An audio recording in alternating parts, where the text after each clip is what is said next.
కాలం విలువ తెలియని వాడు జీవితం విలువ అర్థం చేసుకోలేడు. అర్ధరహితమైన మాటల కన్నా అర్థవంతమైన నిశ్శబ్దం చాలా గొప్పది.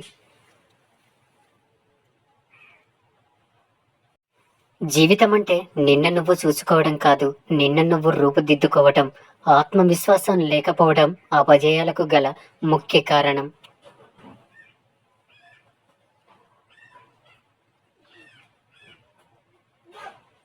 విజయం సాధించే ముందు ఏ శబ్దం చెయ్యకు. నీ విజయమే ఈ ప్రపంచానికి పెద్ద శబ్దమై వినిపిస్తుంది. ఎదురు దెబ్బ తగిలినప్పుడు తొందరపడకు. కాసేపు ఆగి ఆలోచించు. జీవితం నీకేదో నేర్పడానికి ప్రయత్నిస్తుందని గ్రహించు.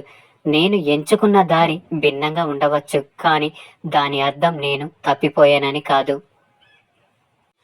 ఏ పనిలోనైనా సరే నువ్వు ప్రయత్నం ఆపనంత వరకు ఓడిపోనట్లే. లేని వాటి కోసం ప్రాకులాడుతూ ఉన్న వాటిని వృధా చేసుకోవద్దు. జీవితాన్ని మొత్తంగా ఆస్వాదించడానికి ప్రయత్నించండి, ఎందుకంటే అది మళ్ళీ తిరిగి రాదు. ప్రశంసలకు మారి ఎక్కువగా పొంగిపోతున్నారంటే విమర్శ నిన్ను తీవ్రంగా బాధ పెట్టగలదని అర్థం. కాలం విలువని గ్రహించని వాడు జీవితపు విలువని అర్థం చేసుకోలేడు. నీ లక్ష్యాన్ని చేరుకోవటానికి నీ దారిని నీవే ఏర్పరచుకోవాలి. ఇతరుల సహాయం కొరకు ఆశిస్తే నీకు నిరాశే మిగులుతుంది.